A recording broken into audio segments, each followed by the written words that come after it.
داغه مخ کی مختصر گفتگو لپاره تشریف راوړي جناب حضرت صاحبزاده حافظ حسین احمد صاحب هغه د خپل خیالات اظهار کوي. جناب صاحبزاده حافظ حسین احمد سیفی صاحب. نحمده ونصلي ونسلم على رسوله الكريم. أما بعد فأعوذ بالله من الشيطان الرجيم. بسم الله الرحمن الرحيم. إن الذين قالوا ربنا الله ثم استقاموا تتنزل عليهم الملائكة ألا تخافوا ولا تحزنوا وأبشروا بالجنة التي كنتم توعدون.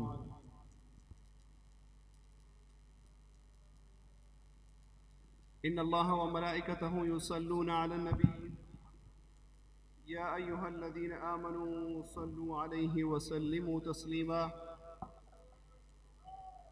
اللهم صل على سيدنا ونبينا ومولانا محمد وعلى آله وصحبه وبارك وسلم عليه. زنده باشی مرشدم آیین وارم ساختی، زنده باشی مرشدم آیین وارم ساختی، پارساو صوفی و شب زندہ دارم ساختی. در جہان گمنام بودم قیمت و قدرم نبود، در جہان گمنام بودم قیمت و قدرم نبود، صاحب و نام و نشانو باوقارم ساختی. سامعین کرام، یہ محفل عرس حضرت سیدنا و مرشدنا و قدوتنا اخونزادہ فقیر سیف الرحمن رحمۃ اللہ تعالی علیہ 13واں عرس ہے، جو کہ ہم اور آپ الحمدللہ دن بدن روز بروز مبارک صاحب کی فیوضات و برکات اور اس کی محافل جس طریقے سے بڑھتی جا رہے ہیں ہم دیکھ رہے ہیں. مبارک صاحب کی نام و نشان و وقار جیسے کہ دن بدن بڑھتی جا رہی ہے. اللہ کریم دنیا کے ہر کونے کونے، ہر محلے، ہر نگر اس کی وہ نسبت پہنچا رہے ہیں. یہ مبارک صاحب رحمۃ اللہ علیہ کی ولایت اور کرامت ہی ہے. حضرت مبارک صاحب کی شان و کمالات صبح سے ماشاءاللہ ہمارے اساتذہ لگے ہوئے ہیں. اس کی مبارک صاحب کی کوئی سخا کی، کوئی علم کی، کوئی تقوی کی، کوئی ولایت کی، کوئی کرامت کے اوپر بات کر رہے ہیں. اگر میں بلا مبالغہ یا بلا افراد و تفرید بتاؤں، یہ جتنا بیان کیا گیا یہ مبارک صاحب کی شان و مقام و مبارک صاحب کی تقوی و علم و کمال کی ایک دن کا بھی جز بیان نہیں ہو سکا. ہمارے استاد ہیں مولانا مطیع اللہ صاحب، اللہ اس کو سلامت رکھے. اس نے مبارک صاحب کی معمولات کو اکٹھا کیا، اس پر شروع کیا، جو کہ صرف مبارک صاحب کی ایک دن کی معمول ہے. یعنی صبح تہجد سے لے کے رات تک کئی صفحات پر مشتمل ہے. وہ اگر مبارک صاحب کی تقوی دیکھے، مبارک صاحب کی علم دیکھے، مبارک صاحب کی خشیت دیکھے، مبارک صاحب کی غیرت دیکھے، مبارک صاحب کی فراست دیکھے، ہر ایک پورا کی پورا ایک باب ہی ہے. بلکہ یہ جتنا آج آپ سب ساتھیوں کو جو سنتوں پر آراستہ یہ چہرے نظر آ رہے ہیں، یہ سارا کی سارا مبارک صاحب کا ہی فیضان ہے. میں مبارک صاحب کی اپنی جو میں نے دیکھا ہے یا میں نے زندگی گزاری ہے اس کی خدمت میں چند واقعات مختصر سے۔ مبارک صاحب کی تقوی۔ ایک دن ویل چیئر پر ہم گھر چلے گئے، مبارک صاحب گھر آرام کیا، کچھ لحظے بعد مبارک صاحب اپنے بیڈ مبارک میں جا کے بیٹھ گئے، اشارہ کیا، میں جا کے آگے ہوا تو مبارک صاحب فرما رہے ہیں بیٹے، والد صاحب گرامی مولانا صاحب کا نام لیا، کہاں ہے وہ؟ میں نے کہا ابھی سویا ہوگا۔ تو مبارک صاحب فرماتے ہیں مولانا صاحب کو بلاؤ کہ باہر کمرے میں چھوٹا سا کمرہ تھا جہاں پر مبارک صاحب بیٹھتے تھے، وہاں اس کو بلا لو۔ میں آیا، میں نے والد گرامی کو کہا، مولانا صاحب کو میں نے کہا مبارک صاحب بلا رہے، کہتے کیا بات ہے؟ میں نے کہا مجھے نہیں پتا کیا بات ہے۔ تو واپس جب آیا تو مبارک صاحب کو باہر لے کے آیا، میں ویل چیئر پر باہر نکالا، مبارک صاحب فرمایا کہ بیٹے میں اب ضعیف ہو گیا ہوں، حافظہ کمزور ہو گئی ہے، میں جیسے لیٹ گیا سو گیا تو مجھے اچانک خیال آیا کہ اگر میری آنکھ کھلے، ایک مبارک صاحب کا معمول یہ تھا کہ وہ ہمیشہ باوضو رہتا تھا، اگر نیند سے اٹھتا اگرچہ وہ واش روم کے لیے جاتا، جیسے کہ شوگر کی وجہ سے بار بار اٹھنا پڑتا ہے، تو مبارک صاحب ہر مرتبہ وضو فرما دیتے، پھر وضو کے بعد تحیہ وضو بھی فرما دیتے، 2 رکعت نفل بھی ادا کرتے تھے۔ اب مبارک صاحب نے فرمایا کہ میں جب لیٹنے لگا تو مجھے خیال یہ آیا کہ میں جا کے وضو کروں گا، اور مجھے ایک شبہ پیدا ہوئی، شک پیدا ہوا کہ نماز میں وضو کے اندر خلال جو ہے، خلال داڑھی کے خلال ہوتے ہیں، یہاں پہ علماء بیٹھے ہیں، یہ خلال کا طریقہ مجھ سے، اب میں شک مجھے ہوا کہ یہ خلال دونوں سائڈ سے یعنی داڑھی کی ایسی کی جاتی ہے یا پیچھے کی طرف کی جاتی ہے، مجھے اس میں ڈاؤٹ پیدا ہوئی، شک پیدا ہوا، اور میں نے پوری زندگی کبھی بھی شک چھوڑا نہیں، تو مجھے نیند نہیں آئی کیونکہ اب ظہر کے وقت آ رہی ہے، میں اب کیسے وضو کر لوں؟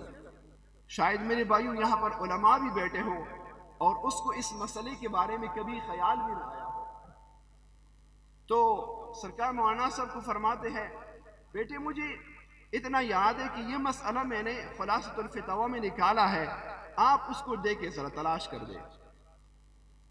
تو خلاصۃ الفتاوی جو ہی کھلا، مبارک صاحب کے ہزاروں کتب پڑے ہیں، یہاں پر تو یہ کتب نہیں ہے، ہماری جو مکتبہ ہے اس کے اندر ہزاروں کتب ہے، اور ہزاروں کتب میں کئی سو مبارک صاحب نے حوالہ جات اپنے دست مبارک سے نکالے ہیں، اس کے اندر درج ہے۔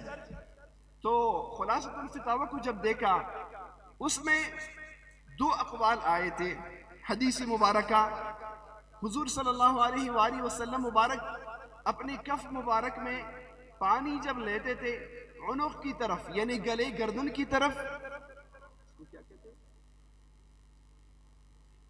اپنے عنق کی طرف سے ٹوڑی کی طرف پانی یوں کرتے تھے، اور پھر چونکہ یہ ہاتھ کی جو یہ سائیڈ ہے یہ استعمال ہو گئی، تو انگلیوں کی پس پشت وہ گلے کی طرف سے ایسے ہی کیا کرتے تھے،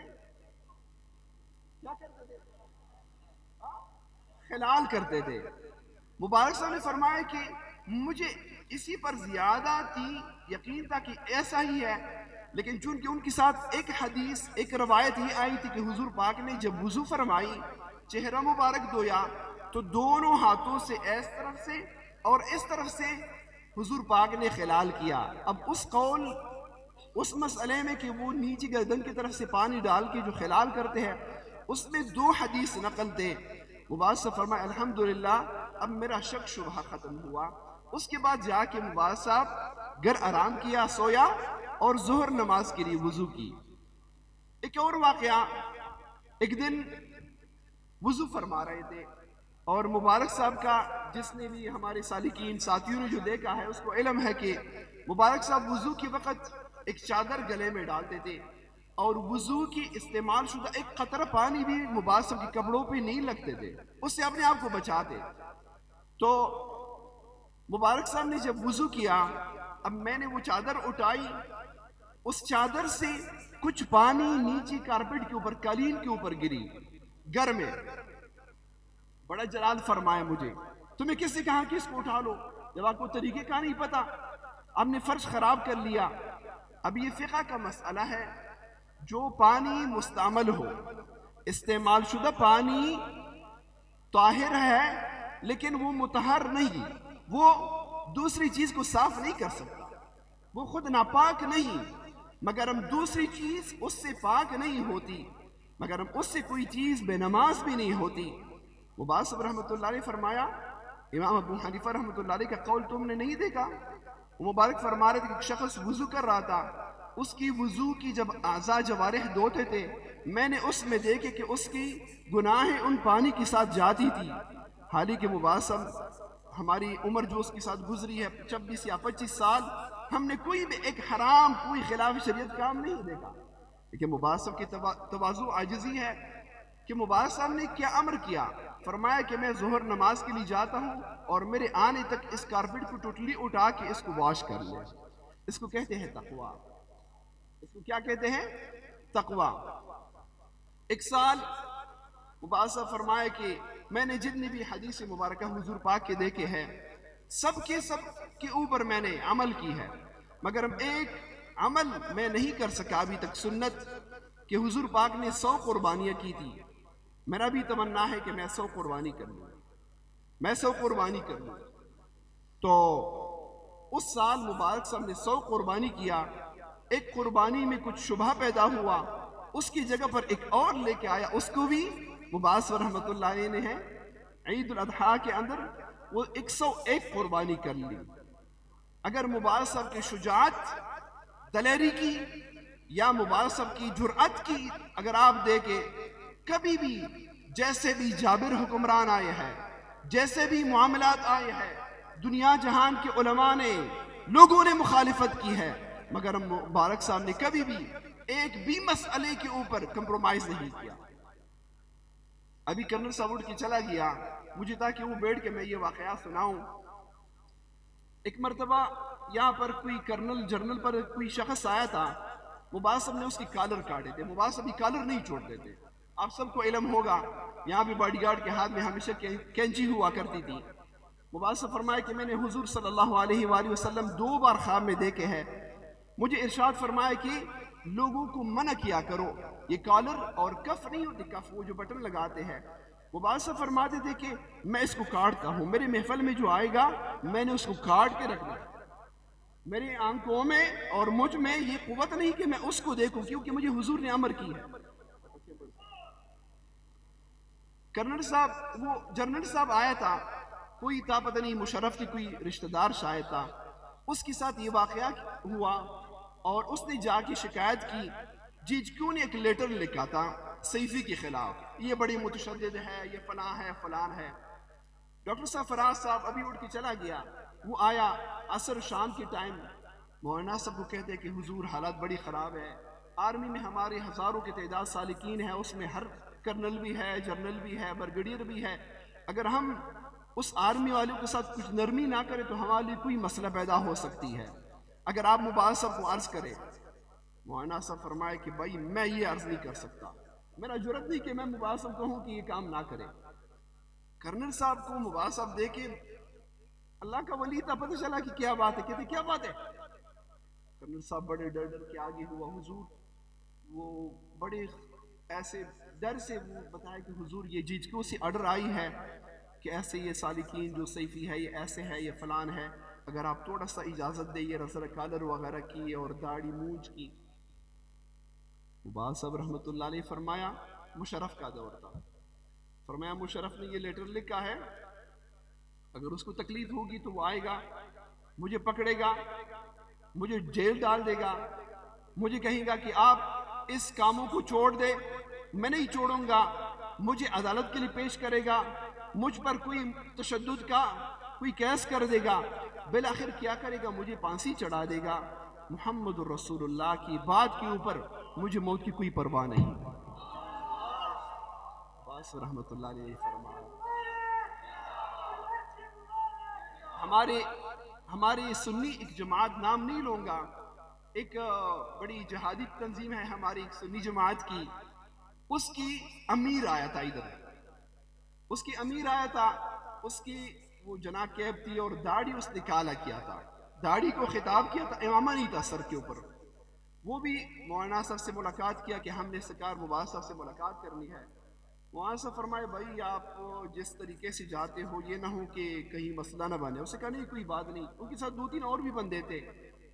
وہ پوری تحریک کی صوبہ سندھ کی وہ علماء کی صدر تھا, علماء کا وہ تھا چیئرمین تھا, صدر تھا. وہ آیا مبارک صاحب رحمۃ اللہ علیہ کے پاس, ساتھی ایسے ملاقات کے لیے آ رہے تھے. وہ شخص جیسے آیا مبارک صاحب کو ہاتھ دیا, کہتے یہ کون ہے؟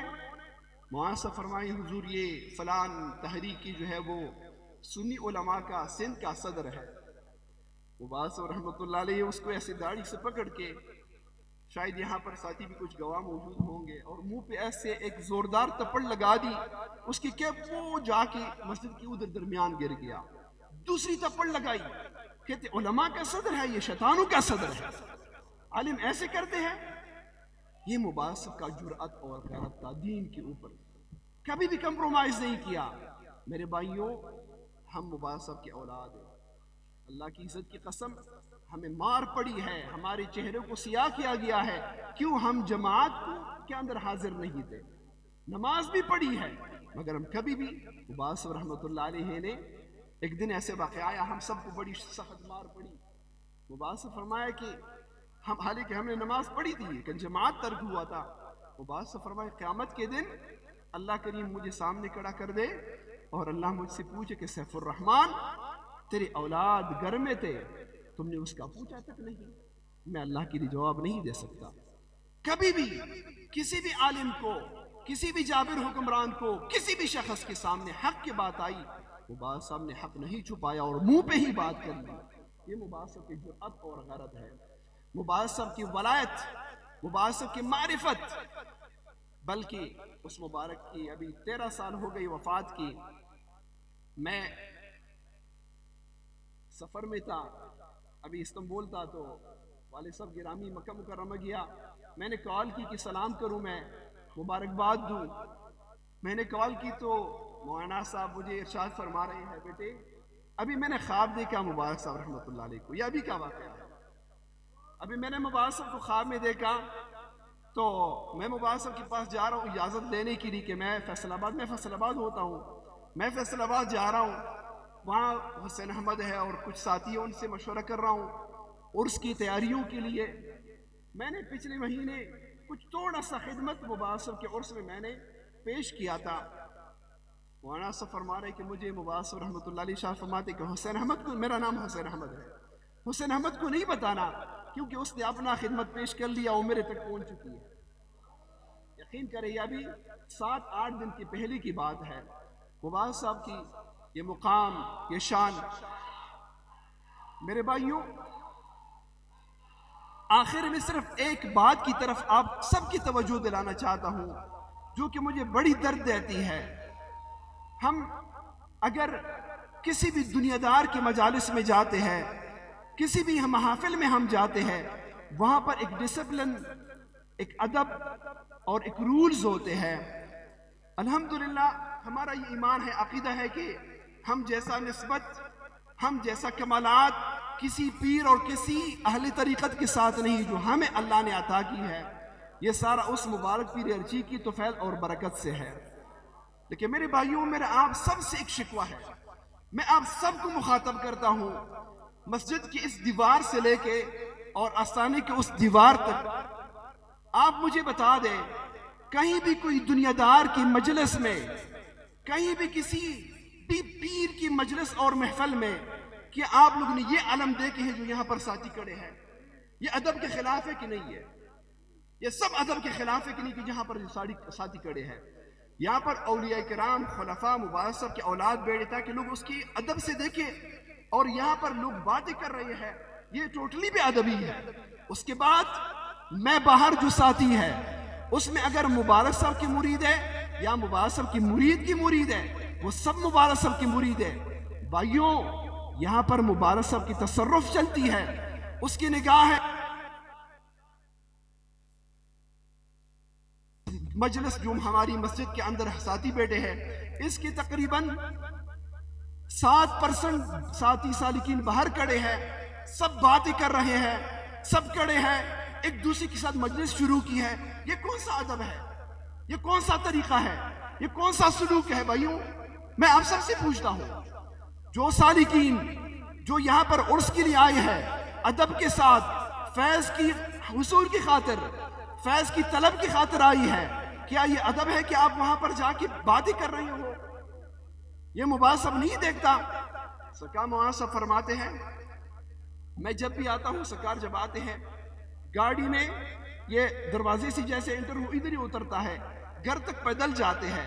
فرماتے ایک دن میں نے خواب دیکھا مبارک صاحب بڑی جلال فرما رہے ہیں، کئی بچوں کو ڈانٹا اور بڑا جلال کیا۔ فرمایا کہ ایک مولانا ادب کرتے ہیں، باقی سب بے ادب ہو گئے ہیں، کیونکہ گاڑی میں یہاں بیٹھ کے گزرتے ہیں، اس کو ادب کی خیال نہیں۔ اگر مبارک صاحب اتنا دیکھتے ہیں، کیا مجھے اور آپ کو نہیں دیکھتا؟ مگر ہم ایک بات ہے، اللہ فرماتے انا علی ظنی عبدی بی، میں اپنے بندے کی گمان کے مطابق اس کے ساتھ معاملہ کرتا ہوں۔